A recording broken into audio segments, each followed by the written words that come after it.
ンポンパンポン。もう食べられないよ。さあ、行くぞ。 Grab 1/2 of a spicy onion and then dice up. And off to the side with him, let's grab a carrot, nuts, 受けてみなさい。 and long.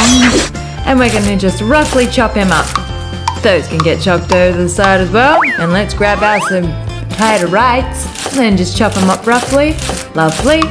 And then once beautifully chopped, you can pop them over to the side because it's time for our thick ass meat. Do your best to score off the sides and cut up any excess fat there. Big hint, do cut this in half. This is a thick boy. Once you've scored them all up and seasoned them just right, patty pat pat. Make sure both sides are done and we're going to batter him up. Whisk up one nice looking EGGO in a bowl. Add in a couple of tablespoons of flour, maybe a little bit of water just to thin it out. And mixity mix until combined.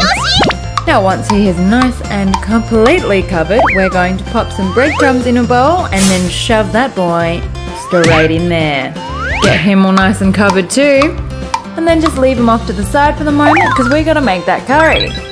In a little sprinkling of oil, add in fennel, some cracked cloves, and a little bit of Szechuan pepper, a little squeeze of both garlic and ginger, and then just dump in all of that lovely onion that you chopped up just before. Give a good sprinkle around, make sure everybody's feeling good.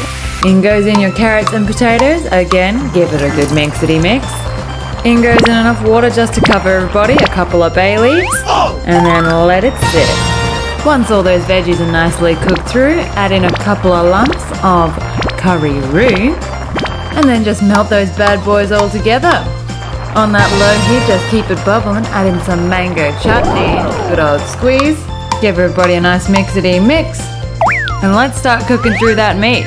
So add in a bunch of oil, bring it up to 180 degrees, drop in your meat slab and let it bubble and boil, guys. Make sure everybody is nice and golden brown and crispy and you can take him out.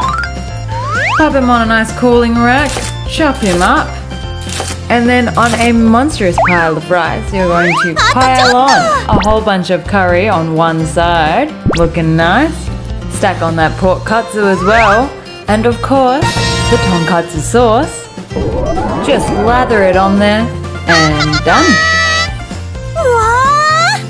もう食べられないよ。いただきます。 So just a couple of things to make sure that you get this perfect. One, you do not need this thick of a pork slab. Please cut this in half if you have it this big. And two, when you put in your curry roux, leave everything on a nice slow heat. But if you like what we do, leave us a comment down below, like and subscribe, and we'll see you in the next one. Bye!